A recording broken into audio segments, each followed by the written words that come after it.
स्थानीय स्वशासन संस्थाओं में काम करने वाले शिक्षकों की कई समस्याएं हैं और उनमें से कई राज्य के मामलों से संबंधित है। इसी संदर्भ में गोंदिया जिले में महाराष्ट्र राज्य प्राथमिक शिक्षा समिति की राज्य कार्यकारिणी बैठक आयोजित की गई थी।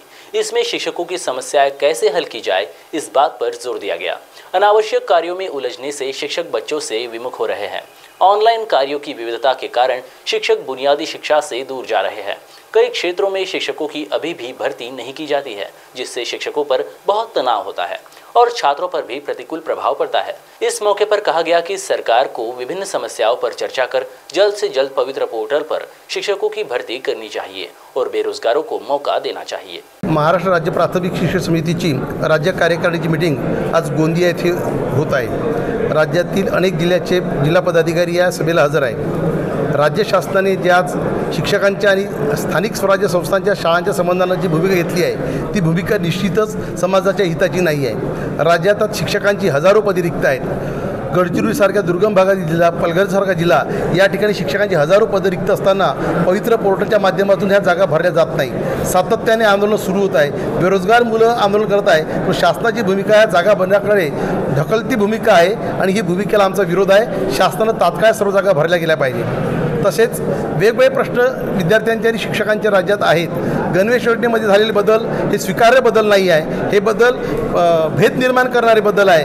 त्याचाही समिती म्हणून आम्ही विरोध करत आहोत। सोबतच ऑनलाईन कामामुळे, अशयी कामामुळे नवभारत साक्षरता अभियान असो किंवा दैनंदिन कामकाजात मुलांच्या सेल्फी काढणं असो याच्याकडेच जास्त लक्ष केंद्रित होत असताना शिक्षक विद्यार्थ्यांपासून जास्तीत जास्त दूर कसा राहील, शिक्षणावर त्याचा विपरीत परिणाम होत आहे, अशा प्रकारची धोरणं आखली जात आहे। त्याचा आम्ही विरोध करत असतानाच ज्या चांगल्या गोष्टी आहेत त्याचं आम्ही निश्चितपणे स्वागत करू, पण ज्या समाजाच्या विद्यार्थ्यांच्या हिताच्या दृष्टीनं चुकीच्या गोष्टी घडत आहे त्याचा आम्ही विरोध करत आहोत। शासनाचं स्थानिक स्वराज्य संस्थांच्या शाळांकडे शिक्षकांच्या मागण्यांबाबत असंच दुर्लक्ष कायम राहिल्यास पुढेही मोर्चे, आंदोलनं आणि न्यायालयीन केसेस दाखल करायचा आमचा निर्णय आहे। त्या पद्धतीने आम्ही करू। संघर्ष टाळण्याची आमची भूमिका आहे, पण शासन संघर्ष टाळण्याची भूमिका म्हणजे लवचिक समजत असेल तर ते शासनानं त्या याच्या अंधश्रद्धेत राहून ती अंधश्रद्धाच आहे, शासनाला वाटत नाही। पण ज्या दिवशी याचा प्रभाव वाढेल, प्रकार शासनाची अन्याय भूमिका वाढत जाईल, तर तेव्हा आम्हाला अधिकाधिक जोरकसपणे विरोध आम्ही करू।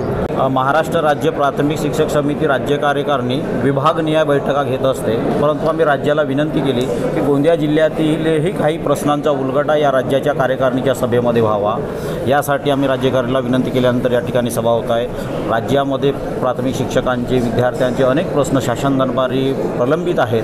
कुठंतरी प्रत्येक जिल्ह्यातील सर्व जिल्हाध्यक्ष येऊन त्या जिल्ह्यातील प्रश्न राज्य कार्यकारिणीला मांडतील आणि राज्य कार्यकारिणी प्रामुख्याने पुढाकार घेऊन शासन दरबारी त्या सर्व समस्या मांडेल। यासाठी आम्ही या ठिकाणी गोंदिया येथे राज्य कार्यकारिणी सभेचे आयोजित केलेलं आहे।